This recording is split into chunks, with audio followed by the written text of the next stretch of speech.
प्रश्न हो चर्चा प्रारंभ करें। ओम। स्वामी जी, मैंने कहीं पढ़ा है कि एक वेद को पढ़ने में 11 वर्ष लगाना चाहिए। क्या ये बात ठीक है स्वामी जी?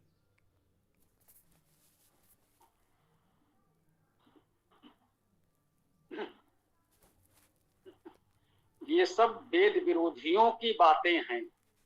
लोगों को वेद से दूर रखने के लिए इस तरह की बातें प्रचारित की जाती हैं जिससे लोग भयभीत हो जाएं और वेद की ओर जाएं ही नहीं।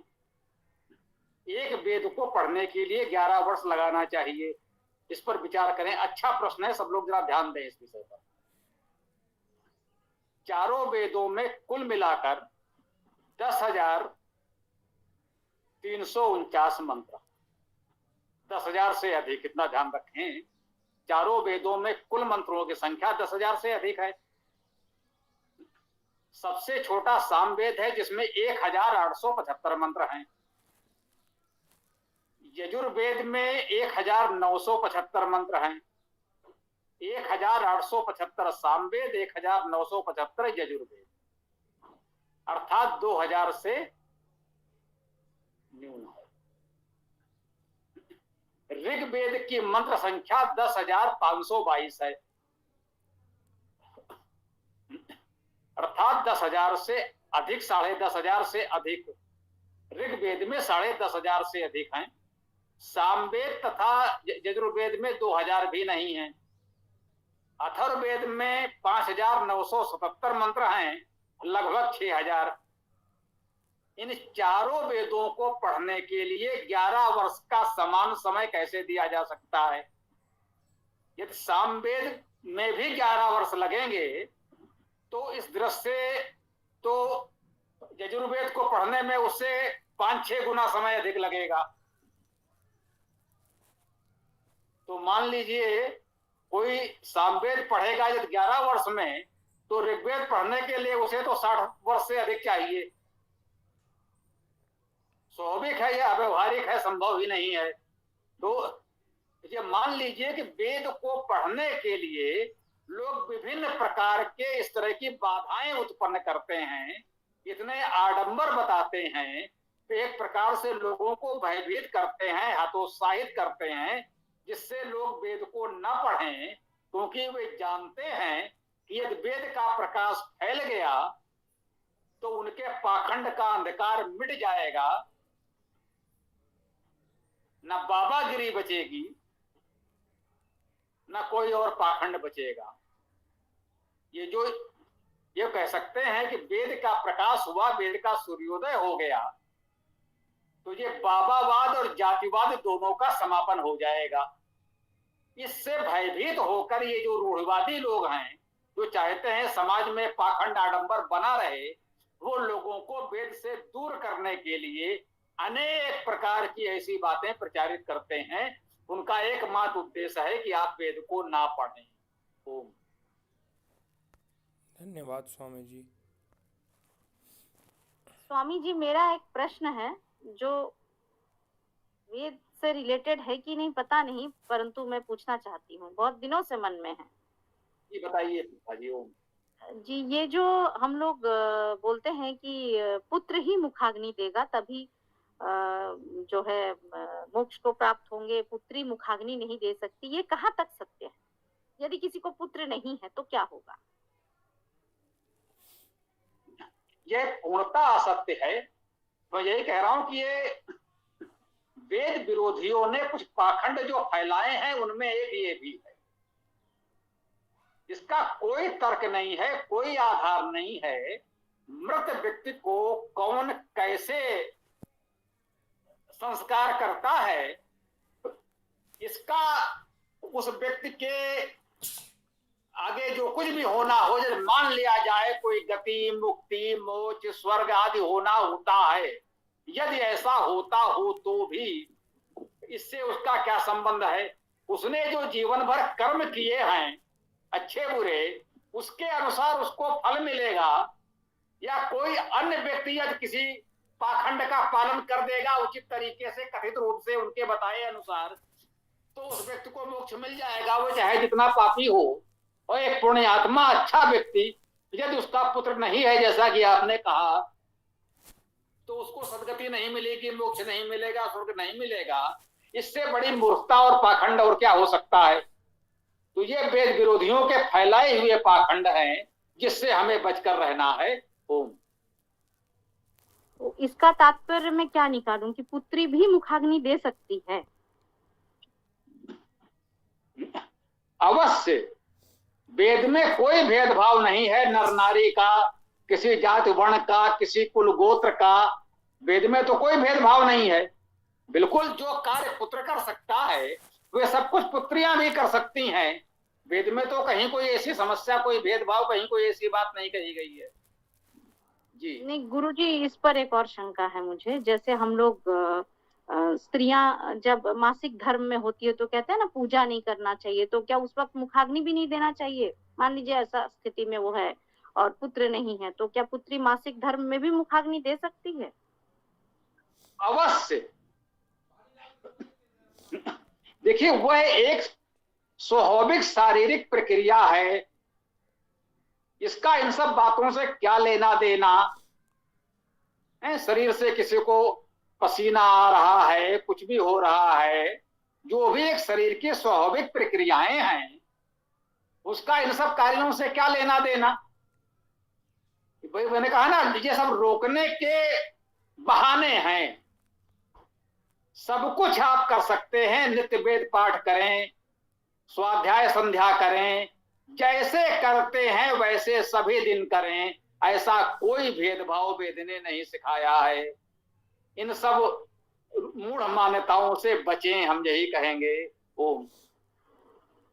जी धन्यवाद गुरुजी। और ये पूछना था कि जैसे किसी के यहाँ जब किसी की मृत्यु होती है तो वो गरुड़ पुराण का पाठ जो कराते हैं वो क्या 10 कर्म के बाद करा सकते हैं या उससे पूर्व भी करा सकते हैं?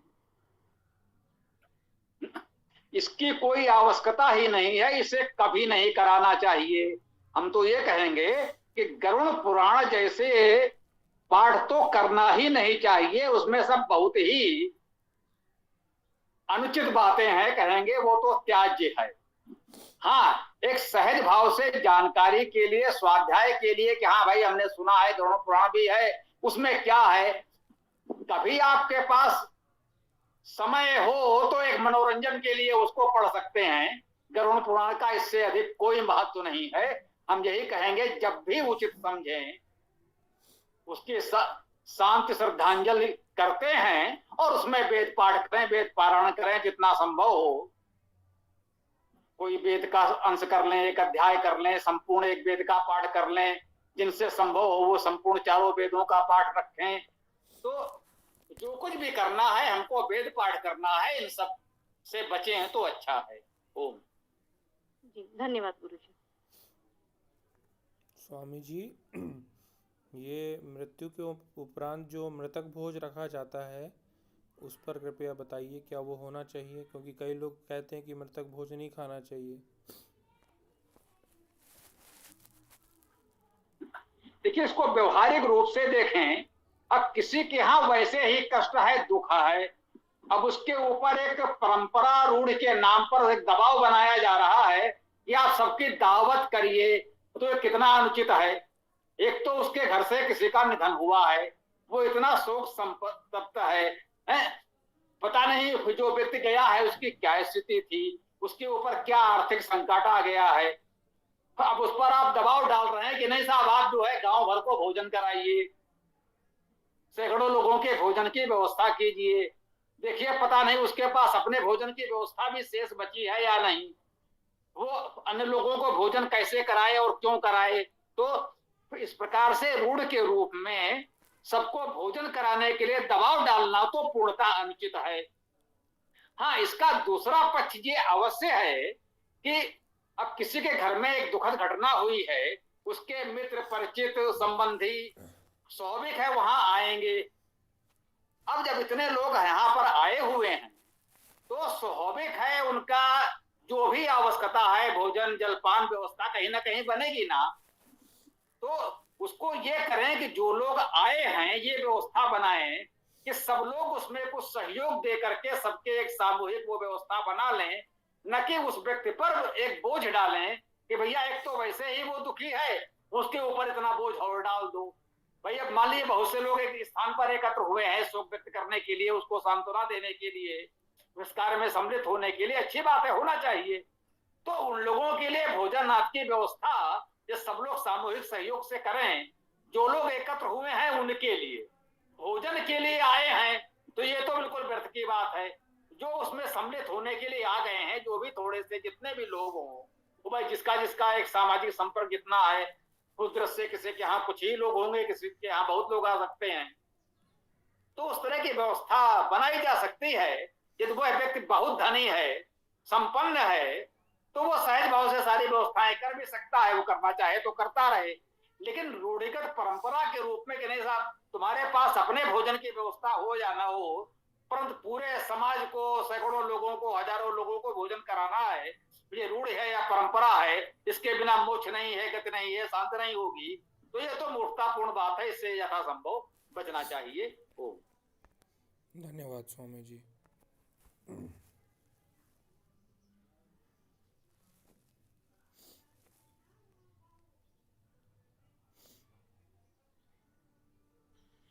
स्वामी जी नमस्ते। ऋग्वेद का एक मंत्र भेजा था मैंने आपको। कब भेजा था?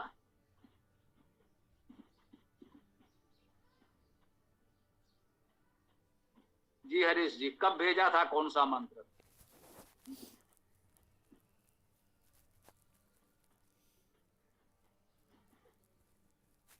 हरीश जी आप सुन पा रहे हैं? हाँ जी स्वामी जी, थोड़ी सी बाधा आ गई थी इसलिए रुक गया था। हाँ, ये है ऋग्वेद के प्रथम मंडल में सूक्त 147 का चौथा मंत्र। क्या मंत्र है? यो नो अग्ने अररिवाम अघायुर्रातीवा मर्चयति द्वेनम मंत्रो गुरु पुनरस्तु सो अस्मा अनुमृक्षिष्ट तन्वम दुरुक्तये।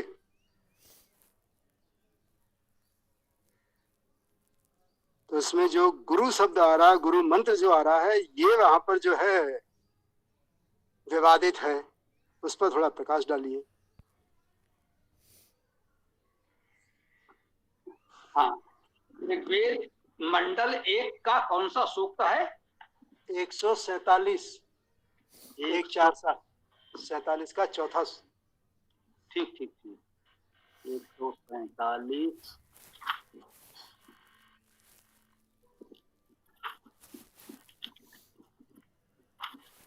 147 का चौथा जी। ओम योनो अग्ने अररिवान अघायुर्रातीवा मर्चयति द्वयेन मंत्रो गुरु पुनरस्तु सो अस्मा अनुमृक्षिष्ट तन्वम दुरुक्तये।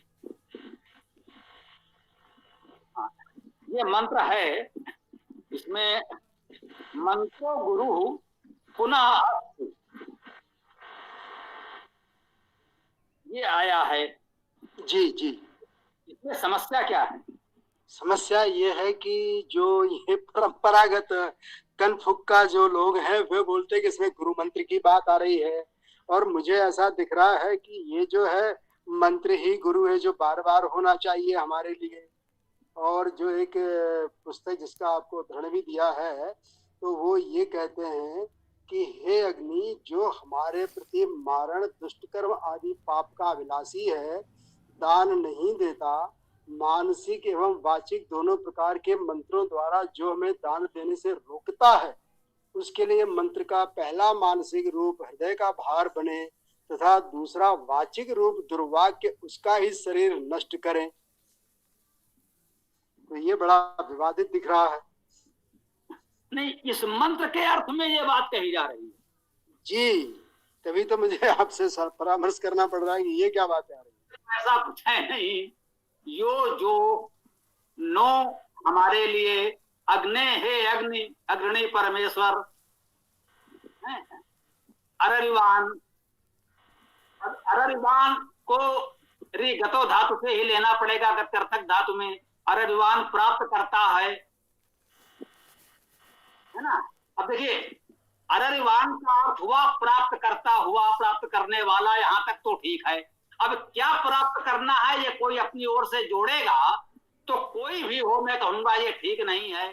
कोई कहेगा दुखों को प्राप्त करता है, कोई कहेगा सुखों को प्राप्त करता है, कोई कहेगा धन संपत्ति को प्राप्त करता है, कोई मित्रों को प्राप्त करता है, कोई शत्रुओं को प्राप्त करता है। तो ये अपनी ओर से नहीं जोड़ना चाहिए मेरे विचार से। अररिवान शब्द का अर्थ हुआ प्राप्त करता हुआ तो ठीक है। अब इसमें कोई दुखों को जोड़ देगा तो ये भी ठीक नहीं। अघायु को अघ अपराध इस श्रेणी में लिया, ठीक है भाई। अघायु अघ से अपराध से युक्त, अघायु अपराध की इच्छा करने वाला,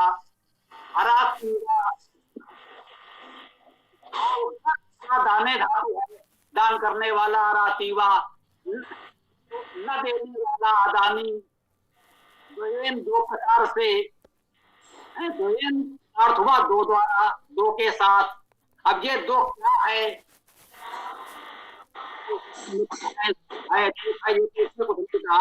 केवल इतना कहा अर्थात दो के द्वारा या दो के साथ, ये अर्थ केवल दो इनका हो सकता है।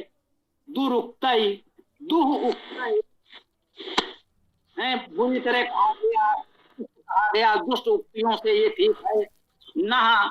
हमारे लिए हम लोगों को मर के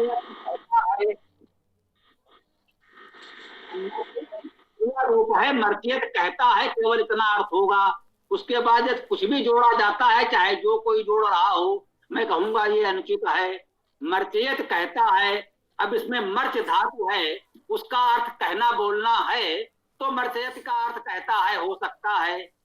अब इसमें केवल ये कहा जा सकता है मर्च धातु है या नहीं है, तो उसका अर्थ कहना बोलना है या नहीं, ये धातु पाठ में दिखता है। हमको ना हो तो देखा जा सकता है। तन्वम विस्तार करना, अर्थात विस्तार को। अब विस्तार को शरीर का विस्तार या कुछ भी कहना चाहे वो अपनी इच्छा से। तन्वम का अर्थ तो हो गया विस्तार को।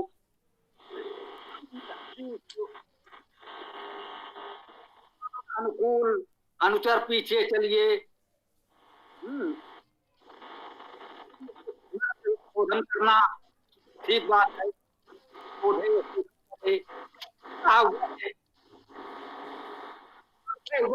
वह के बाद कुछ भी जोड़ते हैं तो अनुचित है। अस्मय, अस्मय का इसके लिए है, उसमें कुछ भी हम त्योहार सब मित्र अच्छा बुरा नहीं जोड़ सकते, तो अनुचित होगा। अस्मय का के लिए और मनसा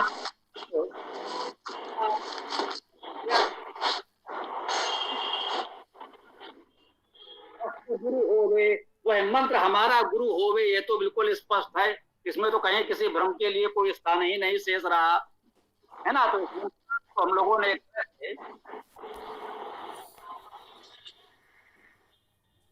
स्वामी जी इसी जगह पर ही तो एक विवाद मचा हुआ है। यहाँ जो लोग हैं पारंपरिक कनफुका, वो कहते हैं कि इसमें गुरु मंत्र के महत्व को दिखाया गया है, और हमारा उसके ऊपर मत ये बना कि भाई इसमें ये कहा जा रहा है कि मंत्र ही गुरु है।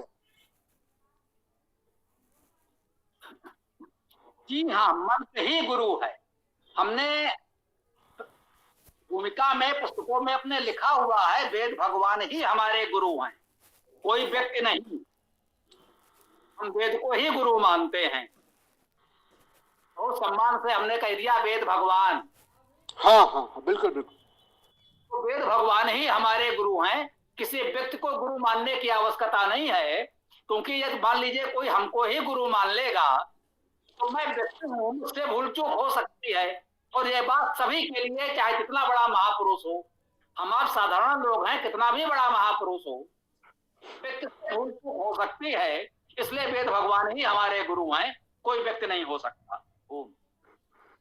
हाँ, क्योंकि स्वामी जी बात इसलिए उठी कि मुझे कई बार, अनेकों बार अलग अलग तरह से गुरु दीक्षा दिलाने के लिए प्रयास किया गया, और हर बार जब भी मेरी उनके साथ में चर्चा हुई तो एक ऐसी जगह बनती है जहां करके वो निरुत्तर हो जाते हैं, तो वहां से मैं वापस आ गया। तो उसके लिए बात ये चलती रहती कि नहीं नहीं, गुरु मंत्र लेना चाहिए, गुरु मंत्र लेना। मंत्र किसका लूं मैं, किससे लूं मैं? कोई योग्य तो मुझे दिखे।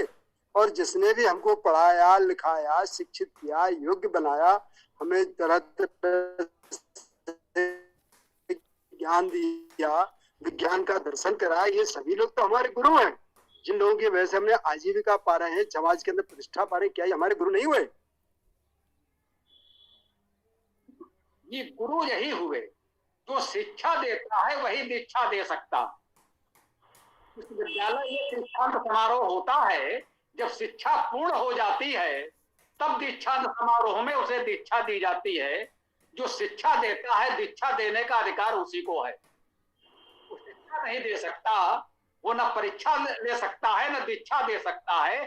जो शिक्षा देता है वो परीक्षा लेता है और परीक्षा में सफल होने पर वो दीक्षा देता है। प्रक्रिया ये है। जिसने हमको शिक्षा दी है वो हमारी परीक्षा ले सकता है, और यदि वो हमें सफल पाता है तब वो हमें दीक्षा दे सकता है। किसी और का कोई अधिकार नहीं है दीक्षा देने का।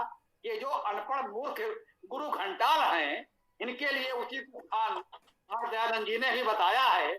हम क्या कहें, वो गुरु को क्या मनुष्य होने योग्य भी नहीं दिखते हमको तो। ओ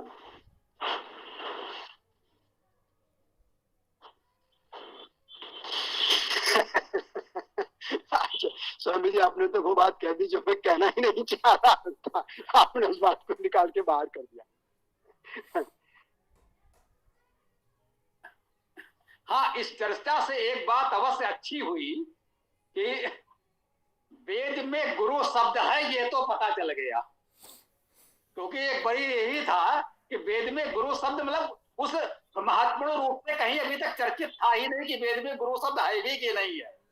आचार्य गुरु शब्द की बात थी, तो कम से कम इससे यह पता चला कि वेद में गुरु शब्द है। इस मंत्र को ध्यान रखिएगा, इसके लिए तो उपयोगी रहेगा। हम कह सकते हैं चलो कम से कम वेद में गुरु शब्द तो आया है।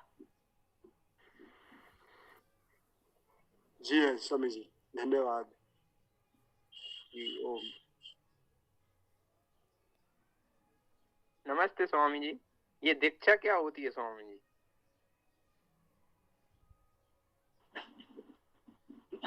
दीक्षा को यही कह लें कि जैसे हमने कहा ना, जो शिक्षा देगा वो परीक्षा लेगा, सफल होने पर आपको दीक्षा एक प्रकार का प्रमाण पत्र विश्वविद्यालय से डिग्री उपाधि मिलती है ना, कि भाई अब आपने इस स्तर तक की शिक्षा प्राप्त कर ली है, आप इस योग्य हो गए हैं, अब आप स्नातक हो गए हैं, तो यही दीक्षा है। और दीक्षा में दक्षता का प्रमाण पत्र मान सकते हैं। ओम। जी स्वामी जी। स्वामी जी, जैसे भी इन्होंने पूछा दीक्षा, तो दीक्षा को ये भी कह सकते हैं कि जो हमें हमारे शिक्षा के पूर्ण होने के उपरांत हमारी दक्षता को प्रमाणित करता हो।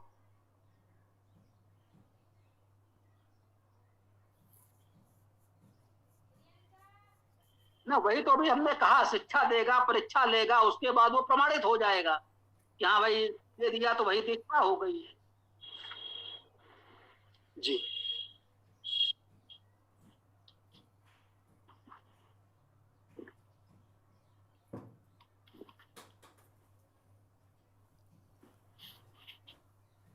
हाँ देखिए, मैं देख रहा था, आपको बताऊं, दीक्ष धातु है, ठीक। दीक्ष धातु है धातु पाठ में, पाणिनि धातु पाठ में 104 और काशकृष्ण के धातु पाठ में ये 1525 दीक्षते रूप बनेगा। इसका अर्थ यही दीक्षा देना, उपदेश देना आदि लिखा हुआ है। मौंडे जोपनयन नियम व्रतादेशु जीवने यजने उपनयने नियमे व्रते आह्वाने चा, इन अर्थों में दीक्ष धातु है। तो इसमें दीक्षा देना, उपदेश देना ही महत्वपूर्ण है। जो शिक्षा नहीं दे सकता वो दीक्षा नहीं दे सकता, स्पष्ट है, दीक्ष धातु है। तो अब यही बात आ गई तो हम कह सकते हैं ये संभव हो, जिनसे संभव हो, जो ईश्वर ने यदि आपको इस योग्य बनाया है, तो ये वैदिक धात्वादि कोष हमारा मंगवा लीजिए। उसी से अभी मैंने देखकर बताया, आपको इस तरह के सारे शब्द उसमें मिल जाएंगे। जो भी शब्द है उसमें धातु क्या है इसमें आपको मिल जाएगा। उपसर्ग धातु आदि सब इसमें दिया हुआ है। उपसर्ग धातु, अव्यय, संख्या, सर्वनाम सब कुछ इस धात्वादि कोष में है।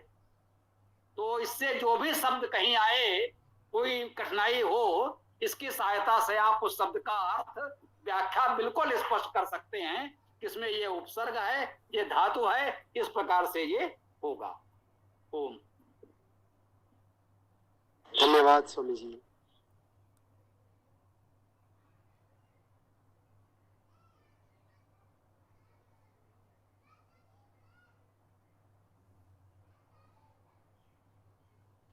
स्वामी जी, अभी जो ताजी घटना चली है चंद्रयान के बाद जो सूर्ययान भेजा गया आदित्य, तो क्या ये संभव है कि इतनी दूरी से ये सूर्य की परिक्रमा करते करते सूर्य का अध्ययन करे?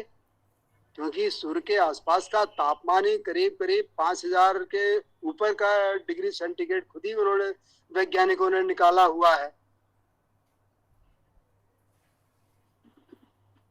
जी, निश्चित रूप से वो सूर्य पर नहीं जाएगा। सूर्य से पर्याप्त दूरी बनाए रखते हुए ही वो अपना कार्य करेगा।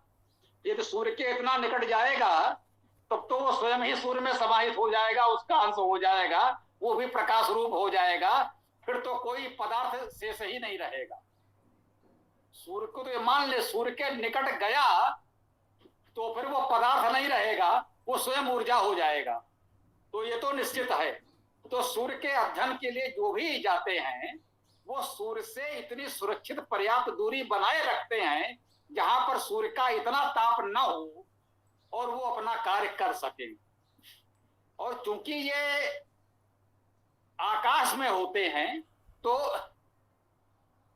वहां जो भी उनकी व्यवस्थाएं हैं, सूर्य की किरणें उस पर पड़ेंगी तो उसका ताप तो मिलेगा ही मिलेगा।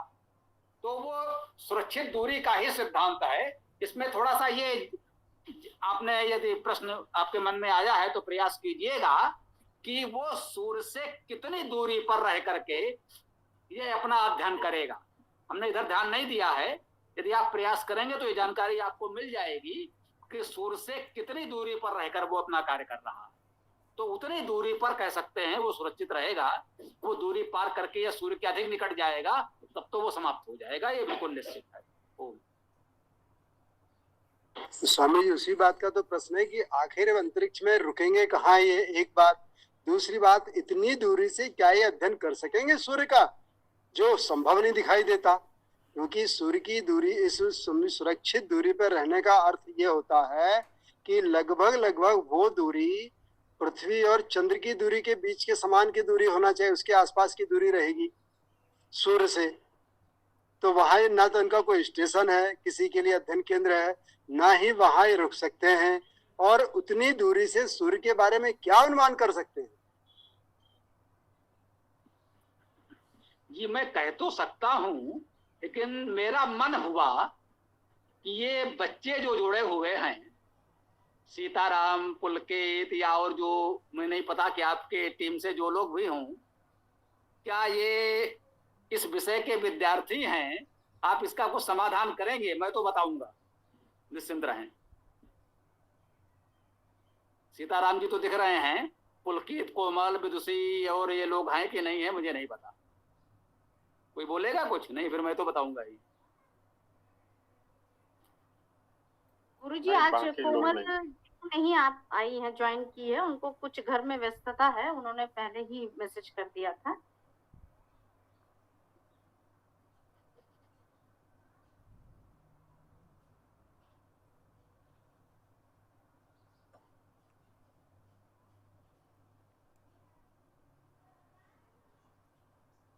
स्वामी जी आप ही बताइए इस विषय पे, मुझे तो अधिक जानकारी नहीं है।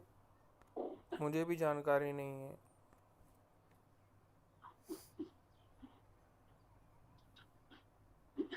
इसमें एक तो यही प्रश्न किया कि वहां पर भैया कौन सा गेस्ट हाउस है जहां रुकेंगे, तो मुझे लगा कि इस प्रश्न का उत्तर तो आप लोग दे सकते थे। हाँ, पुलकित आ गया। बेटा पुलकित, दिखाई पड़ो। पुलकित बोलो। जी जी जी।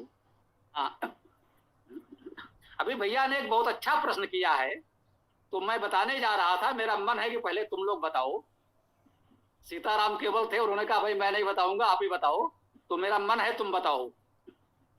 ये जो सूर्य पर हमारा मिशन गया है, तो प्रश्न ये है कि सूर्य के इतने ताप पर उतने निकट तो नहीं जा पाएगा, क्योंकि ये सूर्य के निकट गया तो वह तो स्वयं ऊर्जा बन जाएगा, प्लाज्मा हो जाएगा, पदार्थ रहेगा ही नहीं।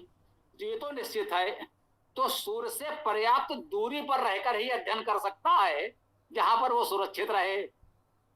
तो सूर्य से इतनी दूरी पर, कितनी दूरी पर वो कहां कैसे स्थित होगा, और कैसे इतनी दूरी से क्या अध्ययन करना संभव है, क्या बता सकते हो? ये जो विज्ञान के विद्यार्थी हैं आप लोग, बोलिए। ओम।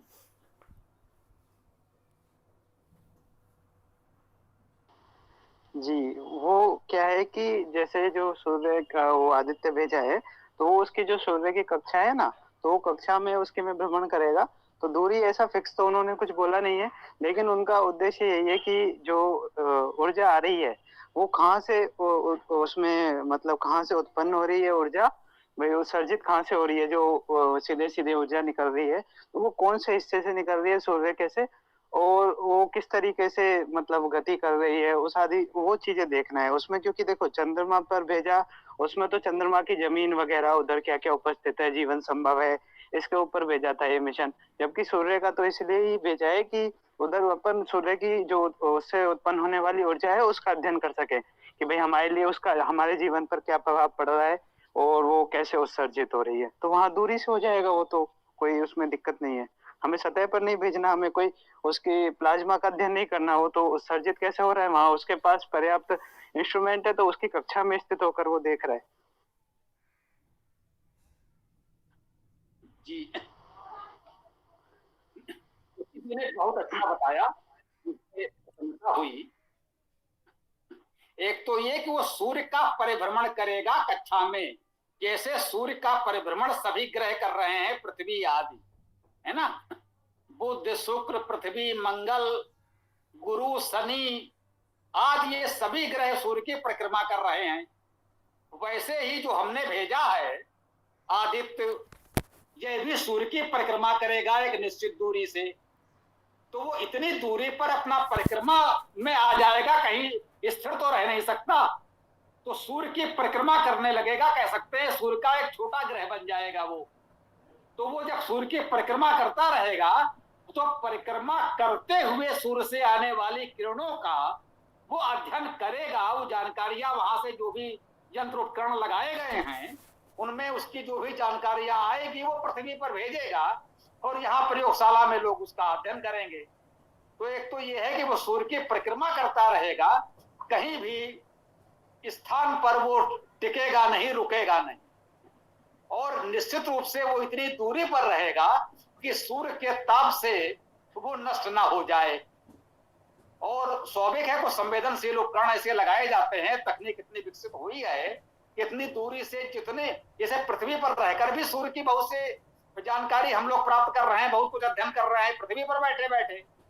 तो जितना संभव है पृथ्वी पर बैठे हुए, अभी नहीं हजारों वर्ष पहले हमारे पूर्वजों ने, ऋषियों ने इसी पृथ्वी पर बैठे बैठे, ये यंत्र उपकरण भी नहीं थे तब भी तो इस ब्रह्मांड के बारे में, सूर्य आदि के विषय में बहुत सी जानकारियां दी हैं जो सटीक हैं, सही हैं। तो अब इतने यंत्र उपकरण विकसित हो गए हैं कि वो सूर्य से पर्याप्त दूरी पर रहते हुए भी इतना अध्ययन तो कर ही सकता है। पृथ्वी से जितना हम जान पा रहे हैं उसकी तुलना में कहीं अधिक जानकारी वो वहां पर सूर्य की परिक्रमा करते हुए प्राप्त करेगा। कह सकते हैं पृथ्वी से सूर्य जितनी दूर है, ये दूरी बहुत कुछ घट जाएगी। उसका परिक्रमा, अपन भाई पृथ्वी परिक्रमा कर रही है इतनी दूरी से, वो अधिक निकट से परिक्रमा करेगा पृथ्वी की तुलना में, तो उतने निकट रह करके वो कुछ अधिक जानकारी प्राप्त कर सकेगा। इसका जो आपका प्रश्न था मैं समझता हूँ अब इससे कुछ समाधान हो जाना चाहिए। ओम। धन्यवाद, ऐसी आशा कर रख सकते हैं पंडित।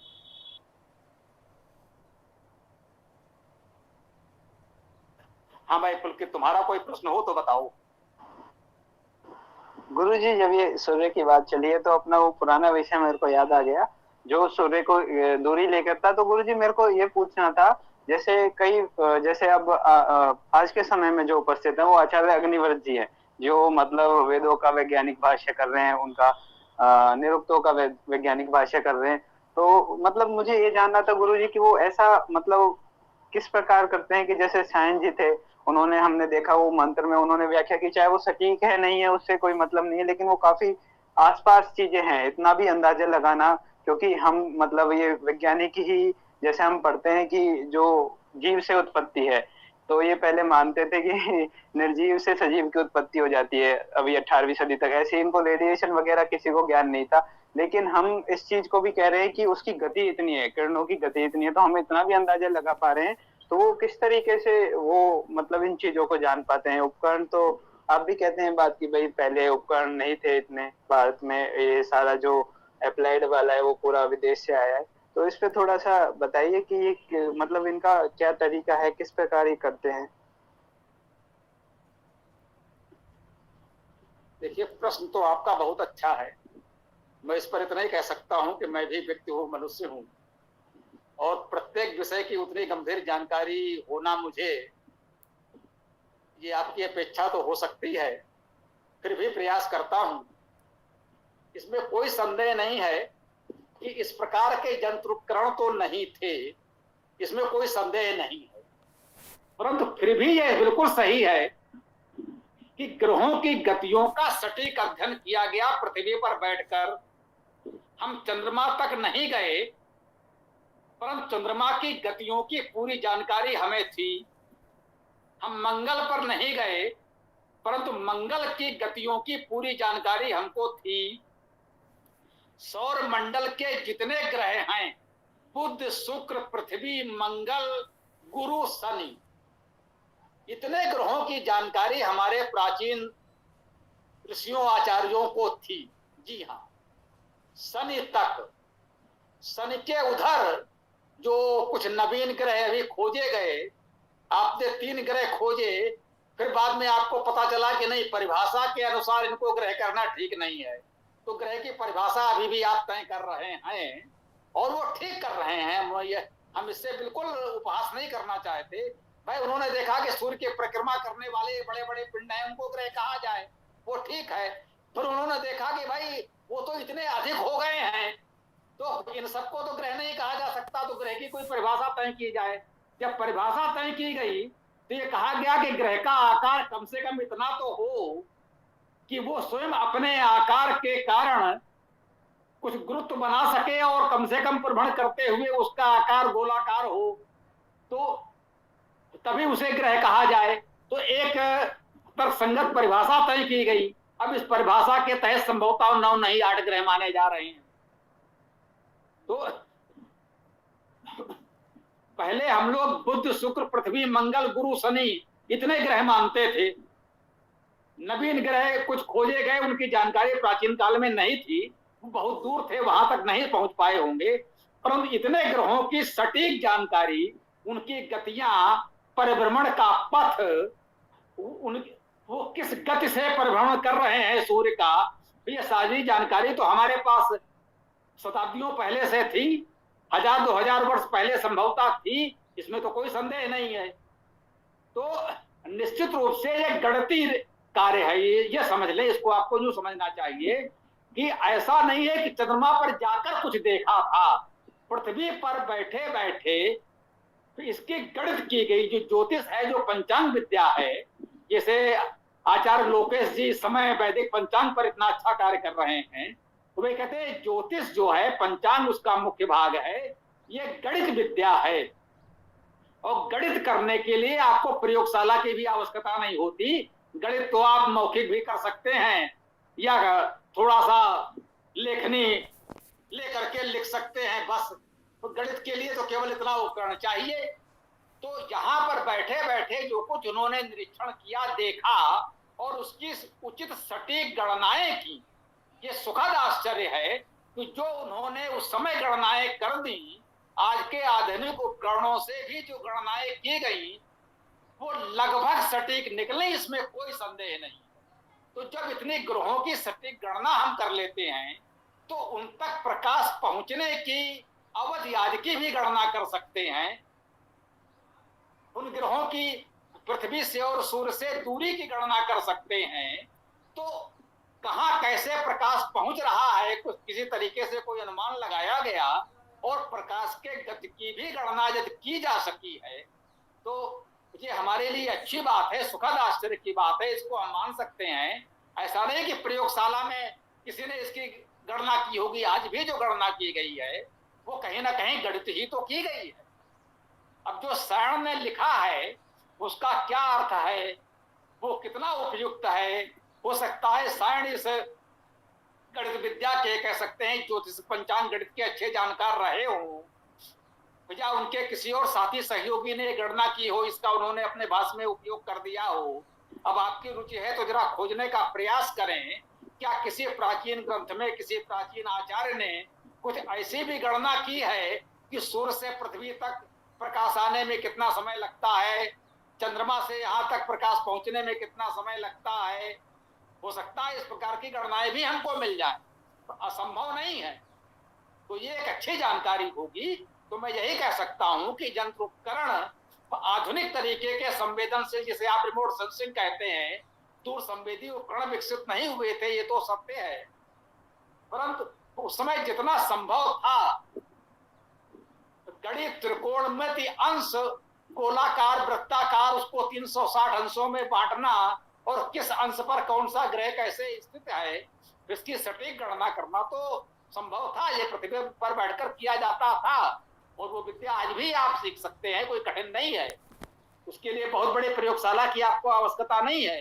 आप अपने घर में कहीं भी आसपास किसी खुले क्षेत्र में जा करके वो वृत्त आदि बना करके उसकी गणना कर सकते हैं पृथ्वी पर बैठ करके इन सारे ग्रहों आदि की, तो वो संभव है। तो इस प्रकार से यदि गणना हुई है तो अच्छी बात है, उस पर हमें सुखद आश्चर्य हम कह सकते हैं, अच्छी बात है और इसमें कुछ असंभव नहीं है। इस विद्या का विकास हमारे यहाँ हुआ था, बहुत अच्छा हुआ था और हमें उन महान पूर्वजों पर गर्व है। ये ठीक है कि जो कहा अप्लाइड, जिसे आपने कहा, हम बिल्कुल कहते हैं वेद प्योर साइंस है, शुद्ध विज्ञान है, अप्लाइड साइंस नहीं है। उसका जो व्यवहारिक स्वरूप है वो उपवेद में विकसित हुआ, जैसे ज्योतिर्वेद, धनुर्वेद, आयुर्वेद आदि में विकसित हुआ।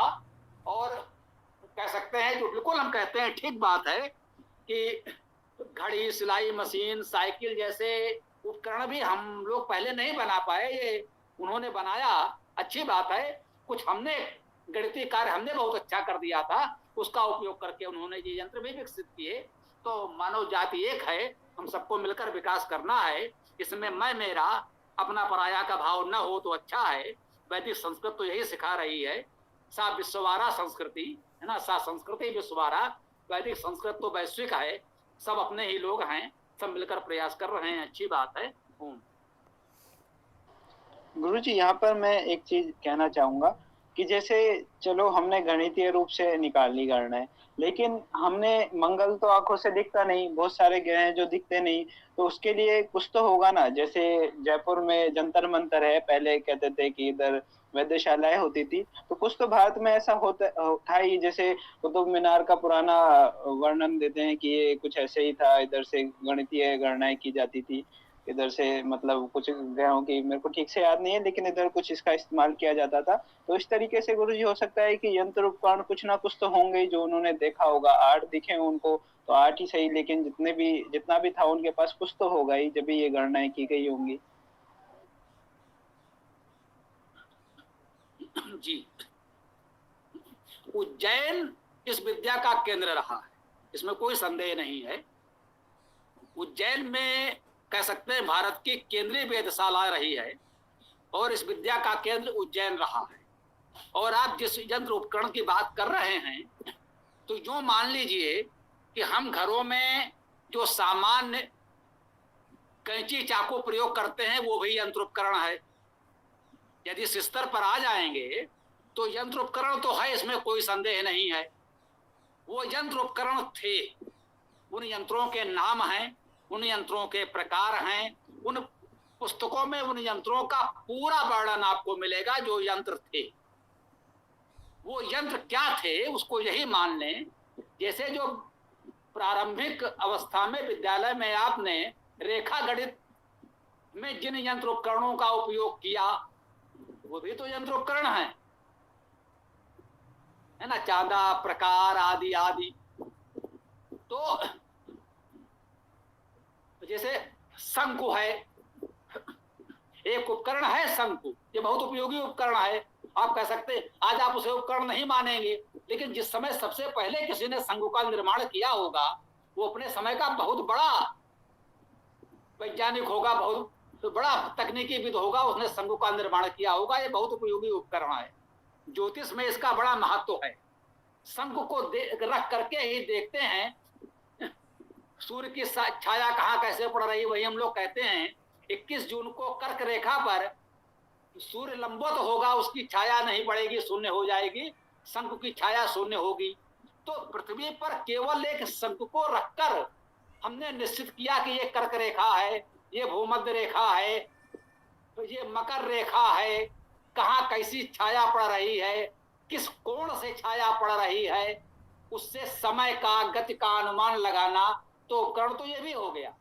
तो ऐसे ही कुछ सीधे सरल उपकरण निश्चित रूप से हमारे पास थे और उसकी जानकारी आप जैसे लोग प्रयास करेंगे आप तो मिल जाएगी। काफी कुछ जानकारी हमको भी मिली है, जबकि हमारे समय में इतनी सुविधाएं नहीं थी। तो सब कुछ आपके उंगलियों पर है। तो जैसा कि हमने कहा उज्जैन की वेधशाला में ऐसे आपको तमाम उपकरण मिलेंगे और उसकी जानकारी मिलेगी। दिल्ली में जिसे इसे कुतुब मीनार कहा जा रहा है, कुतुब मीनार का अर्थ शाब्दिक अर्थ ही है मिहिर स्तंभ। ये मिहिर भी ज्योतिषी थे, उन्होंने ये 27 नक्षत्रों के देखने के दृश्य संभवतः ये स्तंभ बनवाया था। अब आज का एक राजनीतिक विवाद की दृष्टि अब उसमें लोग मंदिर खोजने लगे हैं। उन्होंने कहा साहब वो राजा कोई कुतुबुद्दीन ऐबक थे, सुल्तान, उन्होंने बनवाया था। बोले नहीं साहब ये तो मंदिर था, अब कुतुब मीनार तोड़कर भी वहां वो मंदिर बनाएंगे। तो निश्चित रूप से कुतुब मीनार की जो संरचना है वो एक वेधशाला की है, मूलतः वो वेधशाला है। अब हो सकता है तो मिहिर स्तंभ का अनुवाद कर दिया गया, कुतुब मीनार कहलाने लगे। भाई किसी ने मिहिर स्तंभ क्या होता है, किसी जानकार ने अनुवाद करके उनको बताया कि कुतुब मीनार को आपकी मतलब मिहिर स्तंभ को आपकी भाषा में कुतुब मीनार कहते सकते हैं। वो कुतुब मीनार कहने लगे, कुतुब मीनार अधिक प्रचलित हो गया। जैसे बहुत से शब्द आज भी देखते हैं भाई, हमारे पुराने शब्द अपने संस्कृत वाले भूल गए और नए शब्द अंग्रेजी के या फारसी के अरबी के आए, वो हमारे लोक व्यवहार में प्रचलित हो गए। वैसे ही कुतुब मीनार भी होगा, ऐसे ही जयपुर की वेधशाला भी होगी, रही होगी। तो वेधशालाएं थी, वेधशालाओं में इस प्रकार के सीधे सरल उपकरण भी थे, लेकिन निश्चित रूप से आधुनिक दृष्टि से जो विकसित वेधशालाएं हैं जिनसे हम सुदूर आकाश गंगाओं के बारे में सटीक जानकारी ले रहे हैं, है ना, जिससे हम कृष्ण विवर, ब्लैक होल और जाने क्या क्या खोज रहे हैं, स्वाभाविक है उस समय यह संभव नहीं था। जैसा कि हमने कहा उस समय हमारे ग्रहों में बुध, शुक्र, पृथ्वी, मंगल, गुरु और शनि, इतने ग्रहों की जानकारी मिली थी। और एक बात मैं आपको और बता दूं, ये सारे ग्रह आंखों से दिखते हैं, एक भ्रम तो दूर कर लीजिए, ये नहीं दिखते, ये सारे ग्रह आंखों से दिखते हैं। पता नहीं आपको ये सौभाग्य मिला या नहीं मिला, मुझे मिला है। बचपन में हम लोगों के यहाँ इतना प्रकाश की व्यवस्था नहीं होती थी, बचपन से घर में बल्ब जलता तो था, लेकिन बिजली है कि नहीं है पता नहीं, और घड़ी भी सभी घरों में नहीं होती थी, होती भी थी तो अंधेरे में दिखती नहीं थी। मेरी माँ उठती थी, आंगन में आसमान है, समझे ना, माँ उठी, उन्होंने आसमान की ओर आंगन में देखा और बता दिया सुकवा यहाँ है, बिफैया यहाँ है, इतना बजा है, तुम अपनी घड़ी मिला लो। उन्होंने नंगी आंखों से आकाश को देखा और सुकवा बिफैया सब उन्होंने पहचान लिया। सुकवा बिफैया समझ में आया। शुक्र को उन्होंने सुकवा कहा, बृहस्पति को बिफैया कहा अपनी लोक भाषा में। उन्हें शुद्ध रूप से शुक्र और बृहस्पति कहना नहीं आता था, लेकिन वो ग्रामीण महिला मेरी माँ आंगन में आकाश देखकर सुकवा बिफैया पहचान लेती थी और बता देती थी कि सुकवा बिफैया यहाँ है तो इतना बजा होगा। तो इतनी जानकारी तो सामान्य अनपढ़ ग्रामीण महिलाओं को भी थी।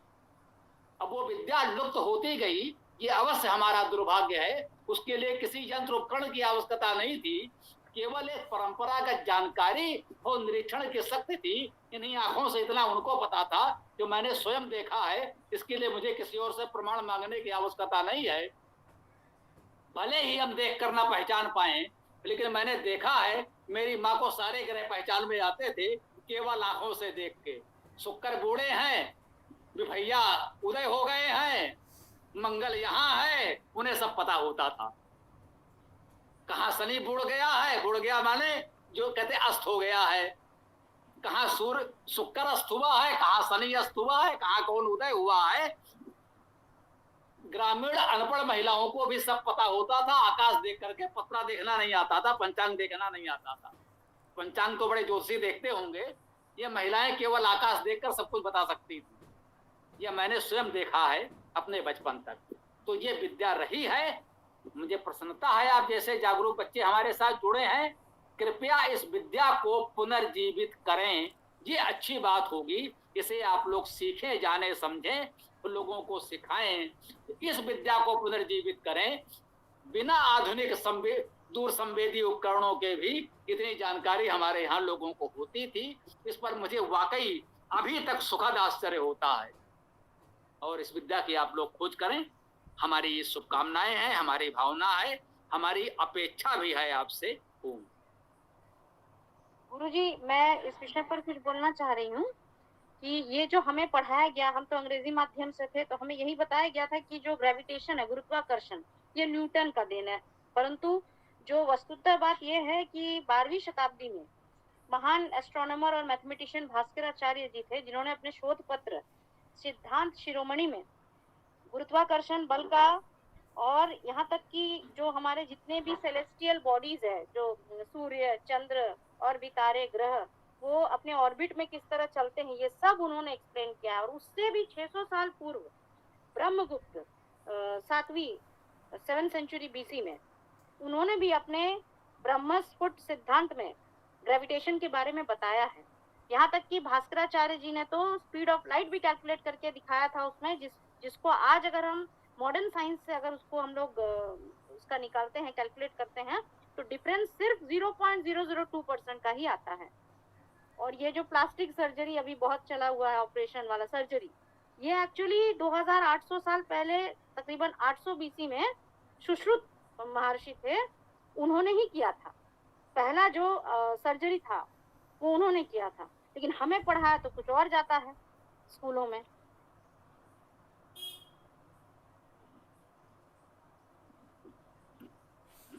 बहुत सही जानकारी दी आपने। ये सब जानकारी हमें भी मिली है स्वाध्याय करने से। ये दोष मत दीजिए कि क्या पढ़ाया जाता है। दोष इस बात का है कि हम पढ़ना नहीं चाहते। मैंने पढ़ने का प्रयास किया तो मुझे जानकारी है, आपने प्रयास किया तो आपको भी जानकारी है।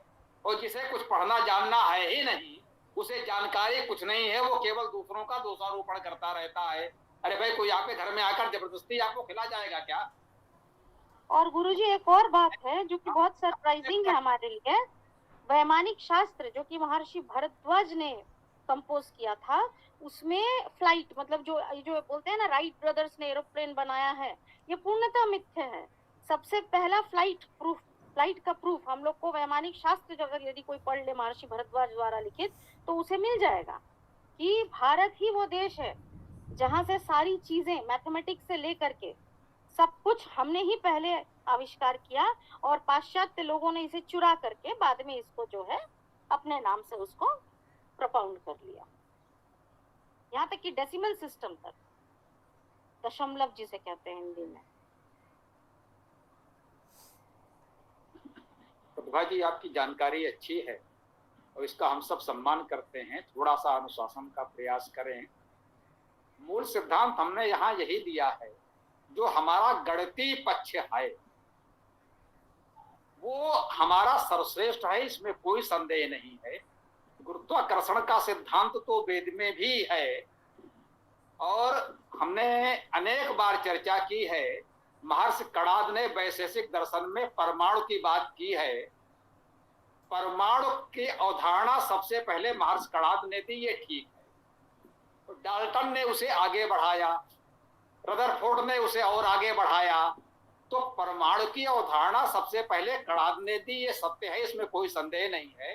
परंतु इसका यह अर्थ बिल्कुल नहीं है कि परमाणु के बारे में जो हमारी आधुनिकतम जानकारी है, परमाणु किन किन कणों से मिलकर कैसे बने हैं, परमाणु का नाभिक, परमाणु के कक्षाओं में इलेक्ट्रॉन आदि, परमाणुओं का संयोजन और विखंडन, परमाणु ऊर्जा से विद्युत उत्पन्न करना, परमाणु ऊर्जा से परमाणु बम बनाकर इतना विनाश करना, इसका ये अर्थ नहीं है कि कणाद ने ये सब भी बता दिया था।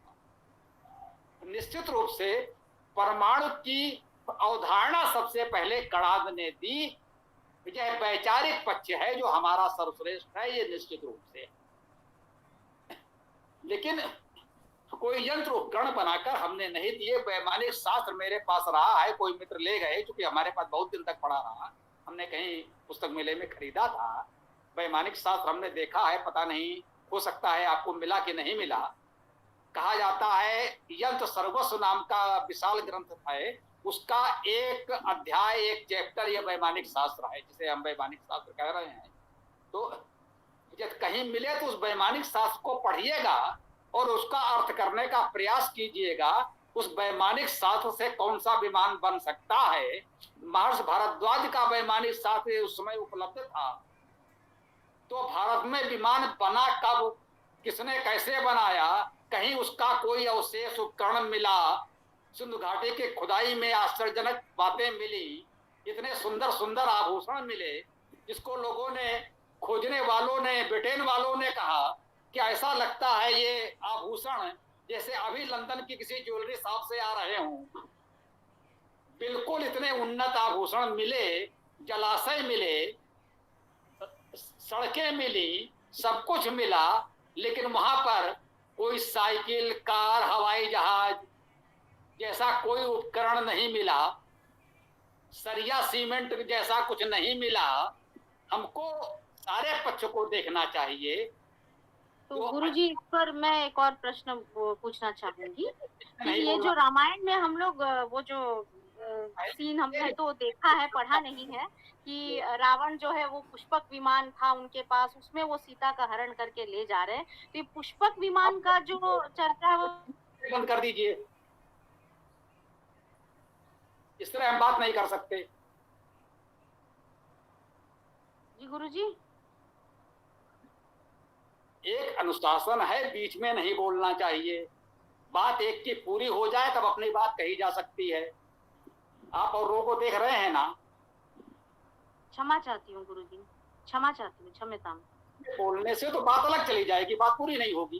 तो ये सभी को समझना है, ठीक है ना। अब हम क्या बात कर रहे थे वो तो गई। तो हमें इस विषय में बहुत ज्यादा पूर्वाग्रह या कुछ उस तरह की हीन भावना से ग्रस्त नहीं होना चाहिए। हमारे पास इतना अच्छा वास्तव में है कि हम उस पर गर्व कर सकते हैं। और सब कुछ इस तरह से सोचना, एक थोड़ी सीमा, इस पर विचार करिएगा। अभी इसका उत्तर देने की आवश्यकता नहीं है। हम स्वयं कह रहे हैं हमारा गणितीय पक्ष, इतने ग्रहों की जानकारी, गतियों की जानकारी, सारी इतनी सटीक गणनाएं, ऋतु चक्र, सब कुछ इतना सही गणनाएं हम लोगों ने कर ली। हमारी भाषा, हमारा व्याकरण, हमारा दर्शन, हमारा गणित, ज्योतिष, पंचांग विश्व में सर्वश्रेष्ठ है हजारों वर्ष पहले का, इसमें कोई संदेह नहीं है। परंतु किसी प्रकार का यंत्र उपकरण, अर्थात जो कहे कि आधुनिक तरीके का यंत्र उपकरण, जो सबसे पहला उपकरण विकसित हुआ वो था घड़ी, जो चाबी भर के घड़ी चलती है। वो अंग्रेज लेकर के आए और जहांगीर भारत का शासक था उस समय, जहांगीर को उन्होंने उसे भेंट दिया, तो उसका महत्व ही नहीं समझ पाया जहांगीर। वो अपना रत्न जो हीरे मोती माणिक थे पूरे सम्मान से लिया, और एक इतनी विशेष खोज घड़ी को उसने बिल्कुल उपेक्षा से ठीक है होगा। तो सबसे पहला जो आधुनिक यंत्र कह सकते हैं, स्वचालित यंत्र, यंत्र का भाव समझिए स्वचालित। जैसे हमने कहा चाकू कैंची भी यंत्र है, परंतु यहाँ यंत्र से आशय होता है जो स्वचालित रूप में चल पाता है। जैसे घड़ी उसने बना दी समय बताने के लिए। उसके बाद भाप के इंजन का आविष्कार हुआ, अन्य इंजन का आविष्कार हुआ, साइकिल का आविष्कार हुआ, सिलाई मशीन का आविष्कार हुआ। इस तरह का कोई यंत्र उपकरण संयोग से हम लोग पहले नहीं विकसित कर पाए। इसे स्वीकार करने में हमें संकोच नहीं करना चाहिए। तोपे लेकर सबसे पहले बाबर आया, बारूद का प्रयोग करना वो पहले तोपे लेकर आया। अंग्रेजों ने बंदूक बनाई। मैंने किसी सीरियल में देखा था, वो शब्दशः सत्य हो या ना हो, शिवाजी ने पहली बार बंदूक देखी, उनके समय में आई होगी, तो उनके मुंह से निकला अचानक इतनी छोटी तो बाबर तोपे लेकर आया था। शिवाजी के समय तक बड़ी बड़ी तोपे तो खूब हो गई थी देश में, लेकिन इतनी छोटी तो बंदूक जो हाथ में लेकर जाई जा सके, तो उन्होंने बंदूक विकसित की। तो ये ठीक है, इस तरह के विकास वहां हुए संयोग से। तो वो भी अपने ही लोग हैं, हमारे ही परिवार के लोग हैं। थोड़ा सा दूर चले गए, वहां पर उनकी दूसरी व्यवस्थाएं हुई। तो इसमें कहीं ऐसा कुछ हमें नहीं मानना चाहिए, कोई हीन भावना नहीं होनी चाहिए। हम यही निवेदन करना चाहते हैं इस विषय में। देखें, अब आप अपना कुछ कहना चाहें कह सकते हैं, स्वागत है। ओ जी, धन्यवाद गुरुजी मार्गदर्शन के लिए। ये तो सत्य है जो आपने कहा पूर्णतः। मेरा वो एक संदेह ये है कि वो जो रामायण में हम लोग सुने हैं, सीरियल देखे हैं, मैंने पढ़ा तो नहीं, लेकिन सीरियल में जो बचपन में भी देखी थी कि वो पुष्पक विमान का वहाँ पे जो है जिक्र आया था जी, रावण सीता को हरण पुष्पक विमान में। तो यदि पुष्पक विमान वास्तव में था या ये बस बनाई गई है, मनगढ़ंत है, इस पर थोड़ा सा अगर आप।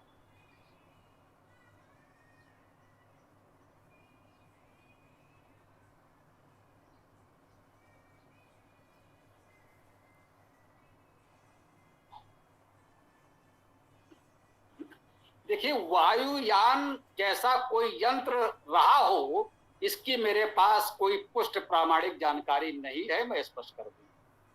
यदि किसी के पास हो तो प्रस्तुत करे। जैसा कि मैंने कहा कि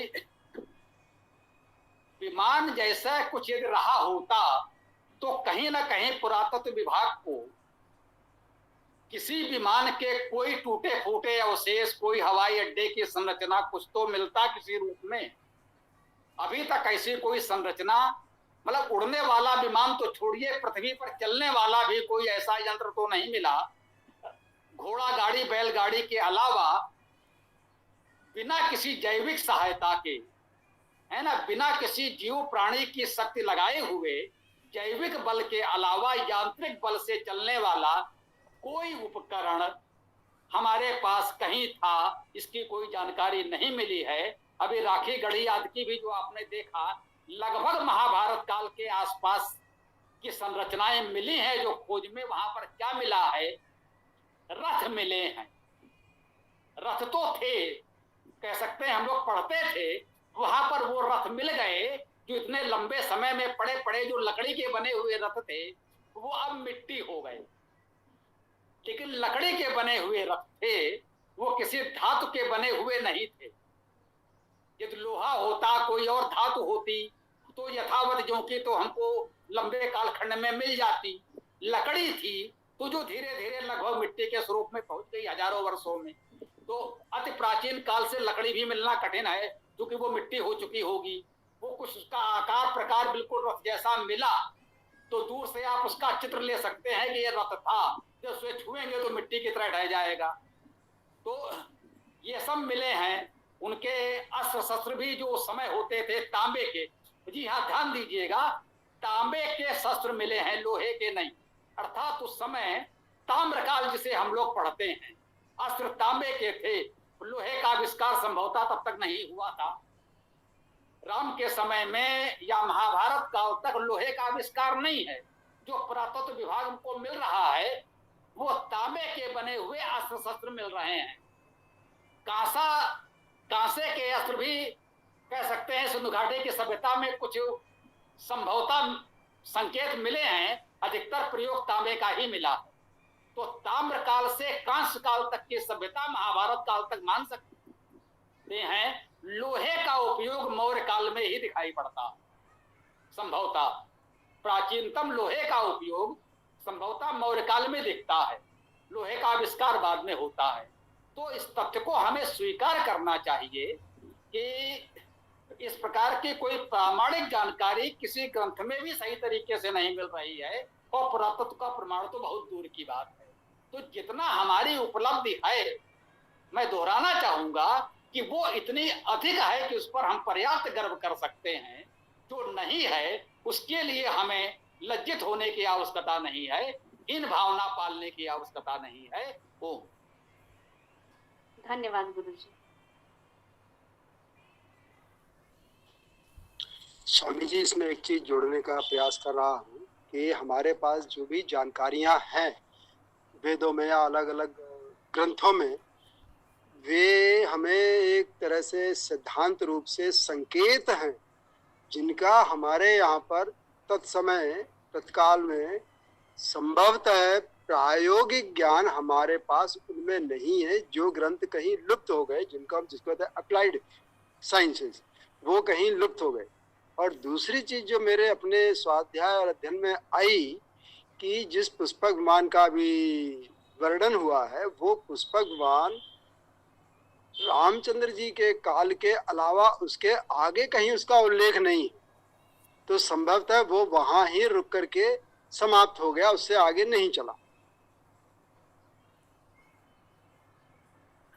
नहीं, रामायण में भी किसी वायुयान का उल्लेख नहीं है, ये स्पष्ट कर दूं, ये भ्रम न पालें। रामायण में किसी वायुयान का उल्लेख नहीं है। विमान शब्द तो वेद में भी है। विमान शब्द से उड़ने वाले यान का अर्थ नहीं लेना चाहिए। विमान का अर्थ है विशेष मान, रजसो विमाना पद आता है हिरण्यगर्भ सूक्त में, रजसो विमाना। तो विमान शब्द मिल जाने से उसे वायुयान न समझें आप, वो वेद में हो या किसी अन्य ग्रंथ में हो। विमान का अर्थ है जिसका विशेष मान हो। और मैं अभी बहुत प्रामाणिक रूप से आपको नहीं बता सकता, कहीं मैंने पढ़ा था कि प्राचीन काल में जो बहुमंजिली संरचनाएं होती थी उनको विमान कहते थे, अर्थात नगर के जो ऊंचे भवन होते थे उनको विमान कहते थे। मतलब उन भवनों को भी विमान का नाम दिया जाता था जो बहुमंजिले भवन होते थे, ऊंचे भवन होते थे, कई कई खंड के, कई मंजिल के, जिसे हम कह सकते हैं। संभवतः कहीं मैंने पढ़ा कि 7 मंजिला भवन हो तो उसे विमान कहा जाता है, परिभाषिक शब्दावली के रूप में। शास्त्र में बाद में संभवतः ये पद आया कि जो 7 मंजिल के भवन हो तो उन्हें विमान कहा गया, विशेष मान उनका। स्वाभाविक है, उस समय 7 मंजिल का भवन बनाना कितनी बड़ी बात होगी। अभी भी 7 मंजिल के भवन बहुत नहीं होते, भले ही अब 100 मंजिल के भवन भी बन जाते हों, 100 खंड के भवन बन जाते हों, परंतु सामान्यता तो नहीं बनते। तो उस समय 7 मंजिल का भवन तो राजा का महल भी नहीं होता होगा।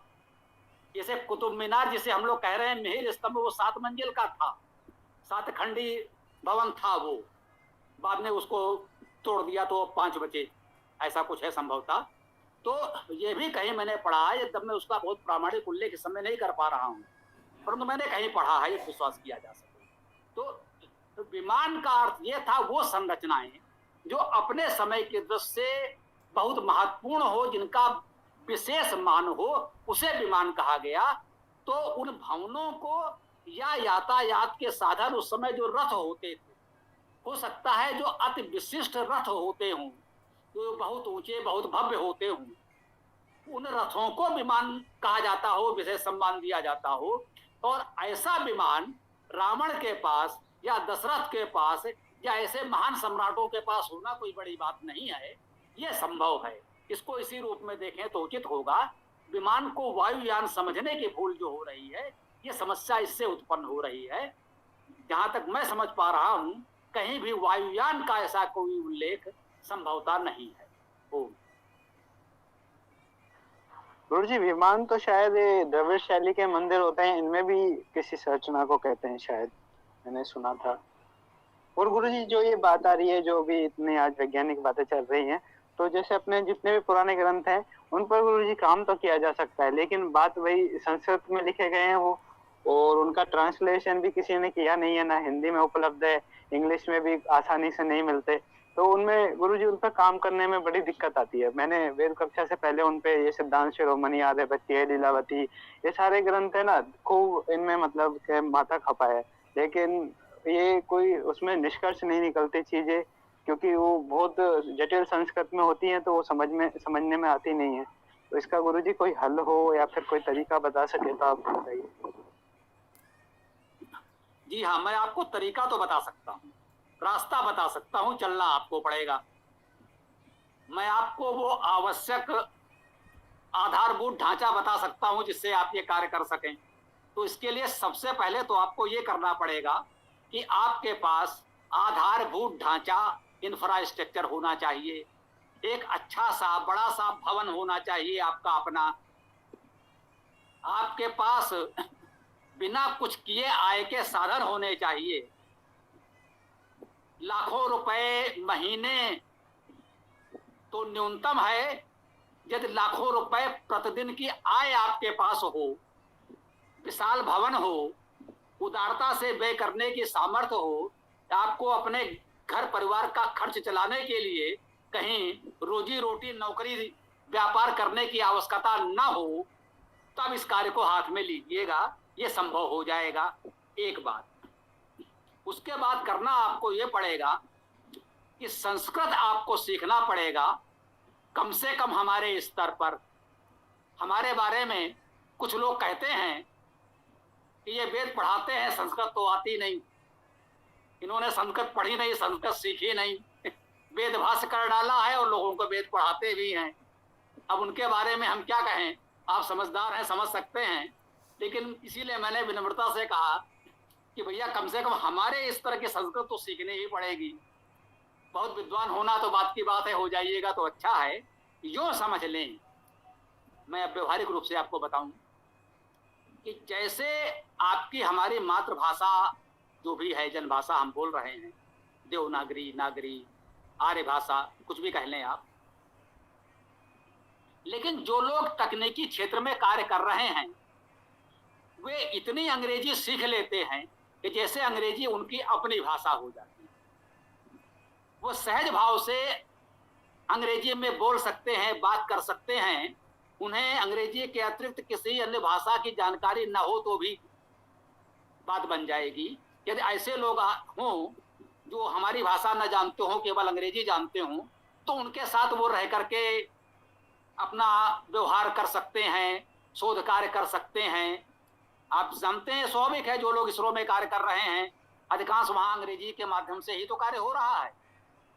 तो जैसे उन्होंने अपनी भाषा न होते हुए अंग्रेजी को इतना सीख लिया है कि उनकी अपनी भाषा जैसी हो गई, तो संस्कृत को भी आपको इस तरह सीखना होगा कि संस्कृत एक प्रकार से आपकी अपनी भाषा हो जाए, जैसे उनके लिए अंग्रेजी अपनी भाषा हो गई।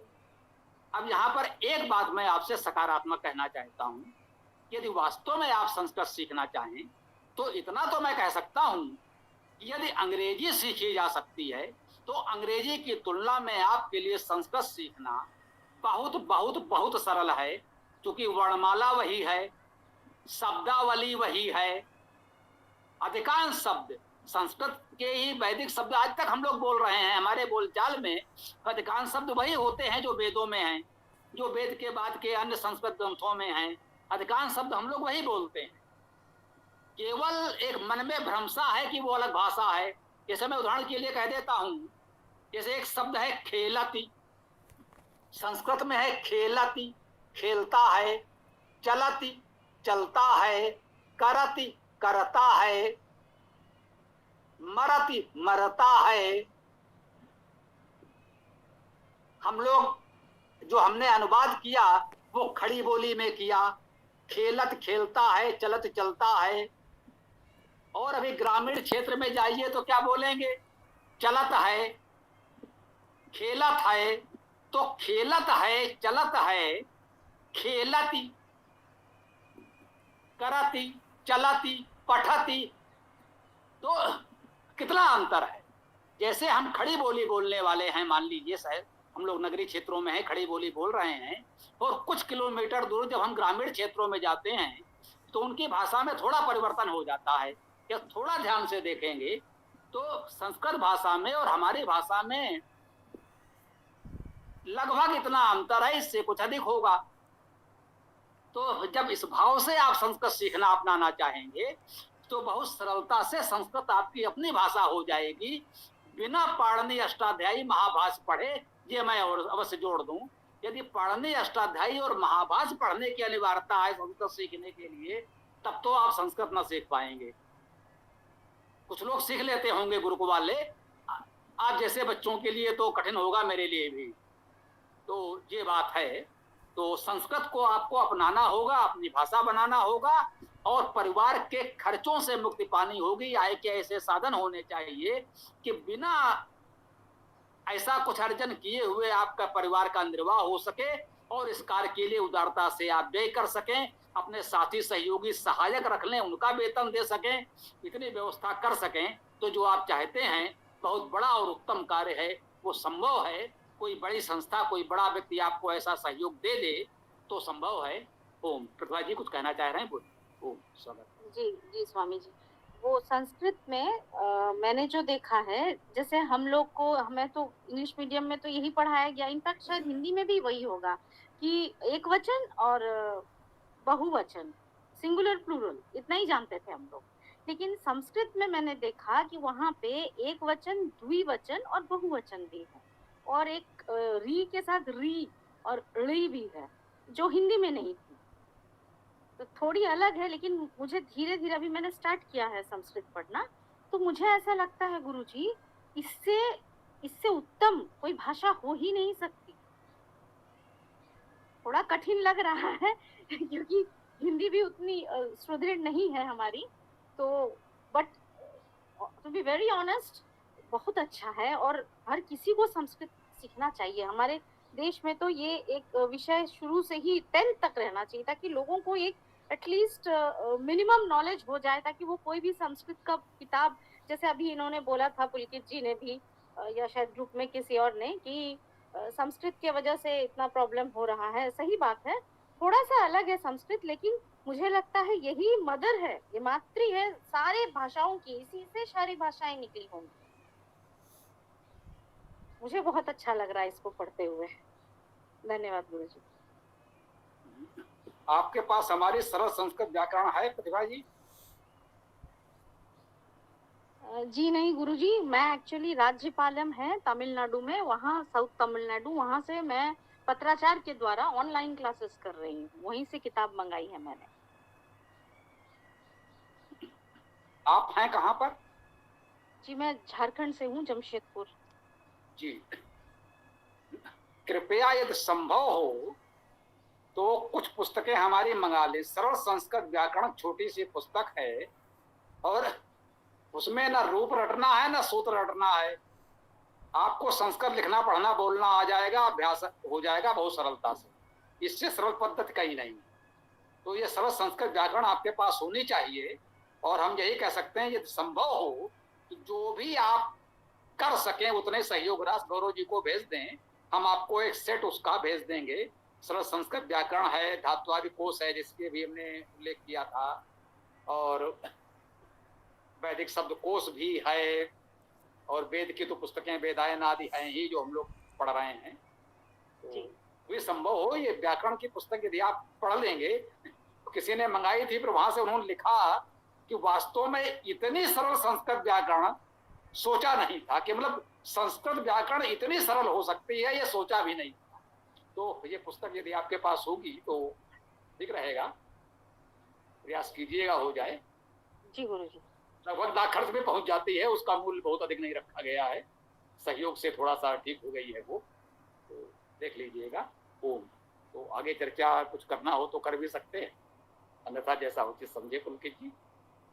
स्वामी जी, स्वामी जी, उन्नति के लिए क्या राष्ट्रवाद जरूरी है?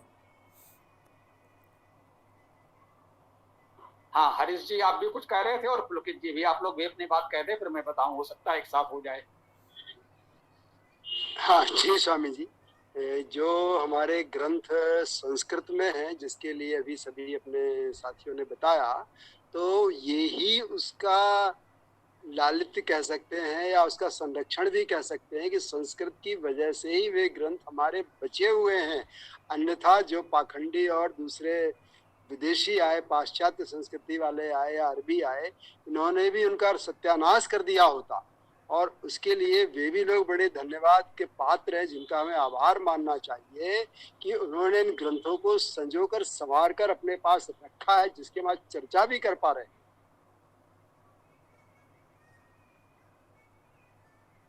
हाँ भाई पुलकित, तुम भी कुछ कह रहे थे, बोलो।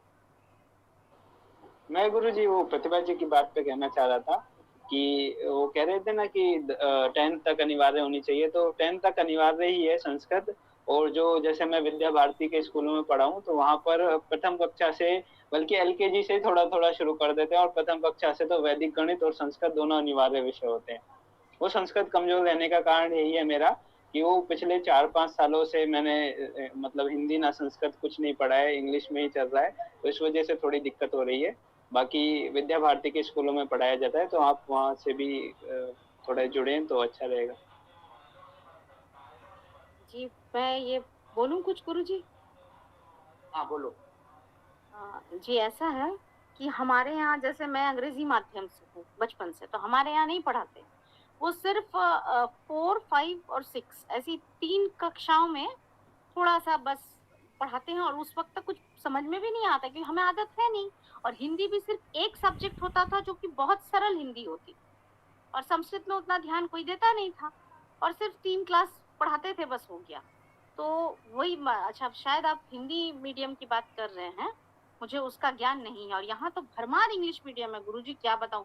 हिंदी मीडियम सब बंद कर दिए हैं जमशेदपुर में, और सिर्फ अंग्रेजी माध्यम खोल खोल के बैठे। इक्का दुक्का सिर्फ वो सरकारी स्कूल है जहाँ पढ़ाई ठीक से होती नहीं है, उनका मुझे ज्ञान नहीं है कि वहाँ क्या चलता है। मतलब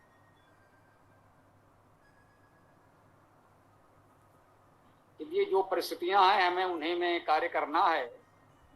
मैं यही कह सकता हूँ कि हमने तो सरकारी विद्यालयों में ही पढ़ा, इसलिए हमें सारी जानकारी मिली। हमारे समय में सरकारी विद्यालय ठीक ठाक होते थे। सरकारी विद्यालयों में प्रवेश के लिए बड़े लोग प्रयास करते थे कि सरकारी विद्यालय में प्रवेश हो जाए। अब स्थिति बदल गई है, तो जो भी है। हाँ भाई पुलकित कुछ कह रहे हैं, क्या बोलो। गुरुजी अब सरकारी स्कूल भी नहीं रहे हिंदी मीडियम। जो यहाँ पे हमारे गांव में अभी विरोध हुआ था, यहाँ पर एक भी सरकारी हिंदी मीडियम नहीं बचा। जो सरकारी थे उनको गांधी योजना करके, कुछ गांधी नाम से थी, तो उसमें करके उनको इंग्लिश मीडियम बना दिया सब स्कूलों को। तो सरकारी भी नहीं रहे शायद, अब तो पता नहीं चल गया कि नहीं चल गया। बाकी बहुत बुरी कंडीशन है इस मामले में। स्वामी जी, हाँ स्वामी जी, एक जगह पे महर्षि दयानंद जी ने कहा है कि संस्कृत सीखने के लिए सबको समान मेहनत करना होता है, ऐसा कहा था स्वामी जी ने। अब उन्होंने जो कहा था वो तो वो जाने। मैंने आपको बताया कि हम लोग संस्कृत की परंपरा में ही हैं, तो हमारे लिए तो उतना कठिन नहीं है संस्कृत सीखना। जैसा कि मैंने कहा कि भैया मैं तो सीख गया थोड़ी बहुत। हो सकता है उन लोगों की तुलना में हम संस्कृत के विद्वान न हों, लेकिन मुझे इतनी संस्कृत आती है कि मैं वेद का अर्थ कर सकता हूं पूरी प्रामाणिकता के साथ और पूरे आत्मविश्वास के साथ कि जो मैं अर्थ कर रहा हूं, अब तक कोई एक बताने नहीं आया कि आपने इस मंत्र का, इस शब्द का अर्थ ठीक नहीं किया है। शेष कहने वाले कोई कुछ भी कहते रहे। तो इतनी संस्कृत मैंने सरलता से सीख ली है, तो मुझे लगता है आप भी सीख सकते हैं। बहुत सरल है संस्कृत सीखना, हमारे साथ हमारे तरीके से संस्कृत सीखना बहुत सरल है। तो आपको पाणिनि अष्टाध्यायी महाभाष्य नहीं पढ़ना, आपको रूप नहीं रटना, आपको सूत्र नहीं रटना। आप बस संस्कृत को अपनी भाषा मानकर पढ़ना प्रारंभ कर दें, संस्कृत आपकी अपनी हो जाएगी। मैं ये कहना चाहता हूँ। एक ने हमसे कहा भाई हमें संस्कृत सीखनी है, क्योंकि हम वेद पढ़ना चाहते हैं, हम चाणक्य नीति पढ़ना चाहते हैं, कोई दूसरी पुस्तक पढ़ना चाहते हैं, मैंने कहा वेदांत पढ़ना प्रारंभ करिए, संस्कृत आपको अपने आप आ जाएगी, है ना। संस्कृत नहीं आती है तो वो संस्कृत इसलिए पढ़ना चाहते हैं जिससे ये ग्रंथ पढ़ सकें। मैंने कहा वेद पढ़ना प्रारंभ करिए, संस्कृत आपको अपने आप आ जाएगी, अलग से संस्कृत पढ़ने की कोई आवश्यकता ही नहीं है। हमारा तरीका ये है, आप गर्व से ये बात लोगों से कहिए, लोगों को जो कहना हो कहने दीजिए, आप इसे अपनाइए, उसका लाभ उठाइए, आप संस्कृत सीख जाएंगे। ओम। धन्यवाद स्वामी जी।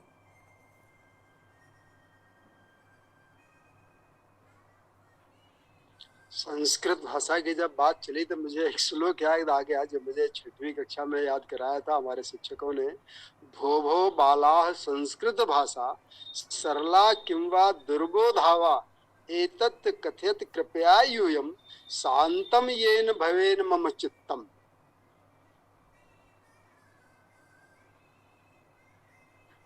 अति उत्तम।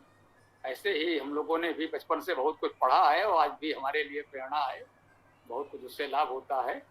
तो भाई पुलकित जी देखें, कुछ और चर्चा शेष है या विराम दिया जाए, समापन किया जाए? जी गुरु जी, अब समापन करते हैं। ओम स्वस्ति। समापन करो। ओम यो असो आदित्य पुरुषः सो असो अहम् ओम खं ब्रह्म। सभी को नमस्ते। ओम यो असौ आदित्ये पुरुषः सो असौ वहम् ओम खं ब्रह्म ओम खं ब्रह्म। ओम खं ब्रह्म। नमस्ते सभी साथियों को।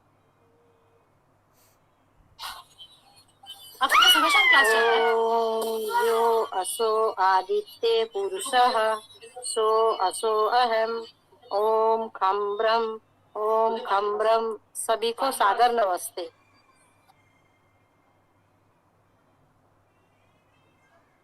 ओम यो असो आदित्य सो असो अहम ओम खं ब्रह्म।